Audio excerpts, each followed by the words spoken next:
Tom Downey here for Chat Sports. I love the NFL Draft. That's why we're about to break down Mel Kiper's latest 2022 big board. I also love Magic Spoon. It is the perfect blend of health and taste when it comes to cereal. Zero sugar and yet high in protein and tastes incredible. I'll tell you more about them later. Let's dive into Kiper's latest big board and my reaction to it. Number 1, Kayvon Thibodeaux, the defensive end. I'll go with Kiper's designation. He's an edge rusher in the end, out of Oregon. I got no complaints here. Thibodeaux is a future star. I love him. I think in terms of a very top-heavy defensive class, there are 3 big names we'll get to here early on. I got no problems with Thibodeaux being number 1. But he might not go number 1 because quarterbacks matter a lot in the NFL. And Spencer Rattler, though he wasn't perfect in his first game, I will make note that Kiper's big board came out before all those games got played. There were a couple that got played after it was or before it was published, but Rattler wasn't perfect.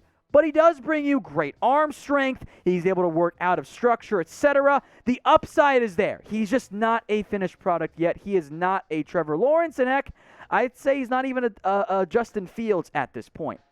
Number 3 is Derek Stingley, the cornerback out of LSU. I am a very large fan of his as well. I think that Stingley has future number 1 corner upside. He was not great last year, but nobody on LSU really was. He was so impressive as a freshman. He's going to go in round 1, barring a Shaun Wade-esque collapse. Now, if you guys want more NFL draft coverage, then help me out. We didn't get that many views on my last mock draft, and that made me sad. Also makes the bosses go, go do NBA stuff instead, Tom. If you want more NFL draft coverage, show your support by sharing this video, whether it's on Facebook, Twitter, wherever. Help me out and share it right now. The top offensive tackle for me is the top tackle for Mel Kiper as well. Evan Neal, who's moving to left side this year. He popped so many times watching Bama offensive line prospects last year. I've got no complaints here, 1 through 4. Maybe the QB's a little high, but that's how it often works. At number 5 is Kyle Hamilton. Now, if you happen to watch some of that Notre Dame FSU game, it was very obvious who the future first-round draft pick was. Kyle Hamilton, who's got like almost Derwin James-esque frame, was out there playing rangy single-high free safety. You don't find players of Kyle Hamilton's build and athletic ability. He is very rare. I love Kyle Hamilton. I know safeties don't go early very often. He absolutely should. Hamilton's probably my favorite prospect in this year's draft, but it's not all about me. I want to hear from you guys as well. Who is your favorite prospect this year, at least for now? This is the pinned comment on today's video. So at the ad break here on YouTube, scroll on down and let me know. Next up is DeMarvin Leal. Now, he plays a decent amount of defensive end in the Texas A&M front. I like him best as a defensive tackle, maybe a 3 technique in the NFL, and Kiper agrees. So a bit of projection here, but I like it with Leal at number 6. Number 7, if you watch the Virginia Tech North Carolina game, you're going, wait, how? What? There's no way Sam Howell should be that high. Now, he did not play well. I would like to encourage everyone to not build your NFL draft report based on just one game, especially one where the offensive line was garbage and the receivers had a tough time getting open and or catching. But Howell was not good enough. He has to play better as the year goes on if he wants to live up to his first-round buzz. 7 right now is too early for him, frankly, even with the quarterback boost. Now, Mel Kiper really likes Jaxson Kirkland. I know other people around the NFL who don't have Kirkland in their top 25 or top 30.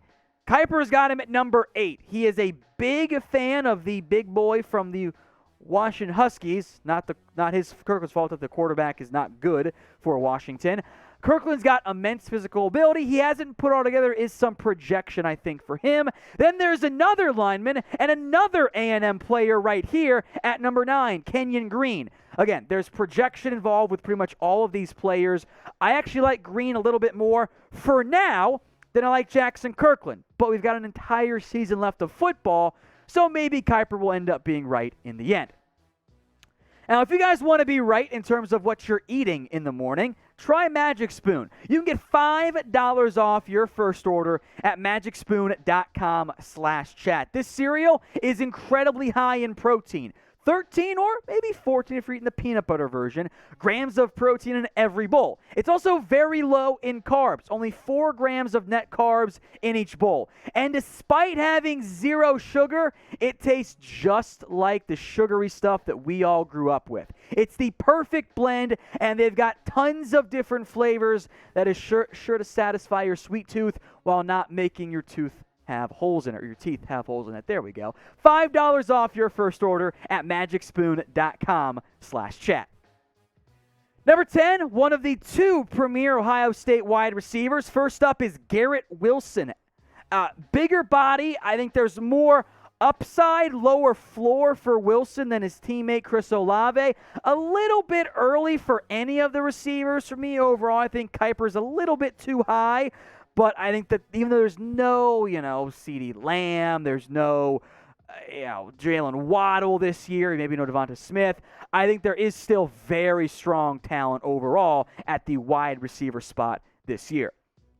Number 11, George Karlaftis. Hopefully won't be A.J. Epinesa 2.0, but if you like your defense and have their hand in the dirt to be able to set the edge a little bit too, I like Karlaftis. He's not going to be a fit for every team, so he might not go quite this early, but he is, at least as far as I'm concerned, a potential first-round pick. I'm a big fan of the number 12 player here. That's Treylon Burks, who got a lot of slot reps last year for Arkansas. We'll see how they use him as the year goes on. 12 is a little bit early for me, though. Again, I think the receivers from Kiper a little bit too high on his big board. But again, it's early, and what matters is how you feel at the end of the draft process, not how you feel in September. Number 13, Aiden Hutchinson, the Michigan edge rusher. Again, maybe a little bit early, but not by that much. Hutchinson is a very good athlete. You saw some flashes to begin the season for the Wolverines. I think he will end up being a first-round pick when it's all said and done. Michigan's produced some intriguing edges over the years. Josh Uche, who I loved. Chase Winovich. I think Hutchinson could be the best of the bunch when it's all said and done. Here's the other OSU receiver, Chris Olave. Maybe you've heard it before. I can sum up his game quite easily. The guy's smooth. That's what Chris Olave is. He gets in and out of his breaks so nicely. He doesn't look like he's a Jalen Waddle speedster, but he's not slow either. So I like Olave here in the top 15. Now, we still got about 10 or 11 more prospects to get to. I want you guys to be a hater. You can be mean right now. Who is the most overrated NFL draft prospect? Maybe that's Sam Howell right now if you caught that UNC VT game. Get your votes in for me in the comments section. Number 15, Malik Willis. The quarterback class this year is not what it was in, frankly, either 2021 or 2020. The top-end talent isn't as clear as we sit right now. Somebody's going to emerge. Malik Willis, it kind of fits more of that Trey Lance archetype. He's got the great arm. He's very athletic. He's just not fully developed and polished yet. But the upside makes him rather intriguing. So it is a projection, but I like having Malik Willis here in the top 20.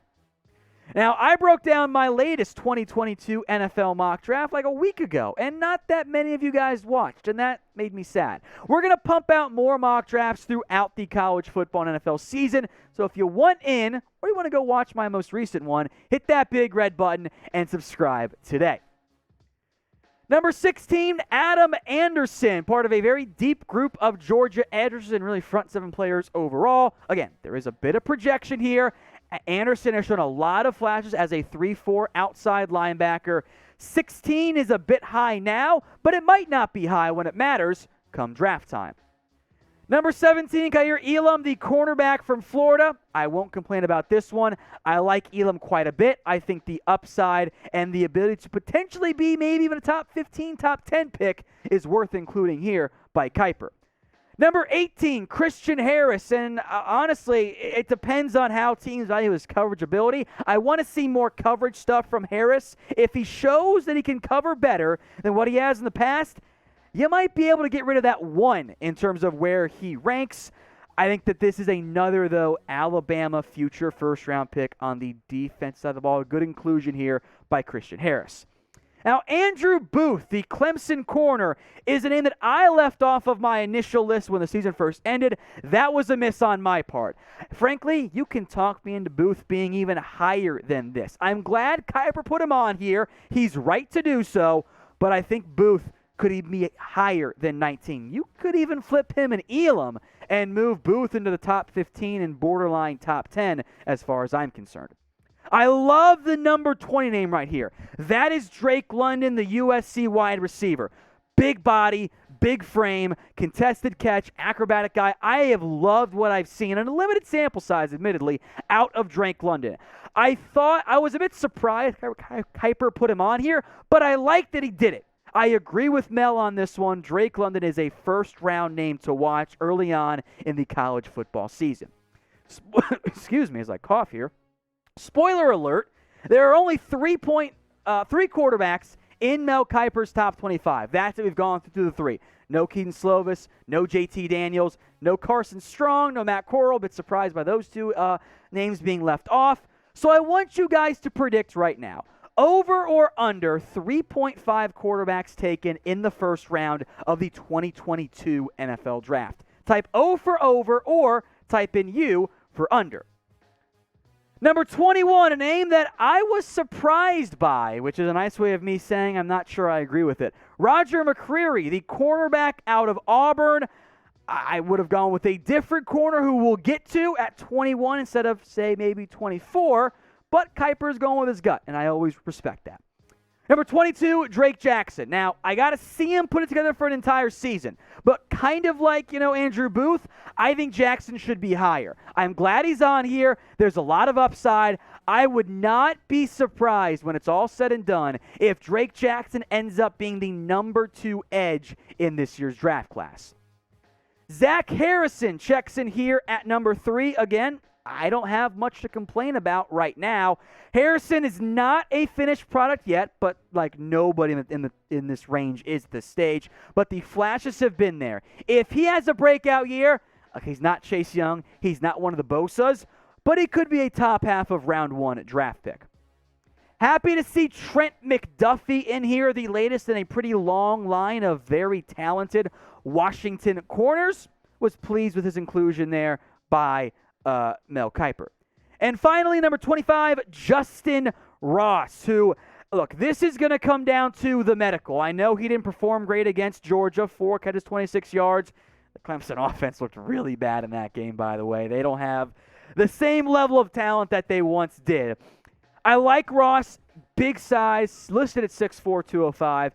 This comes down to medical. If the /neck gets cleared, he might go in round 1. Otherwise, you might see a bit of a slide. You saw what happened to Dylan Moses, potential first-round pick, undrafted. Not saying that's Justin Ross, but the medical has to check out. So before we go, this is your chance to be a hater, if you will. Who do you think Mel Kiper's hating on right now? What prospect did he leave off that should have been in here no matter what? Get your votes in for me in the comments section.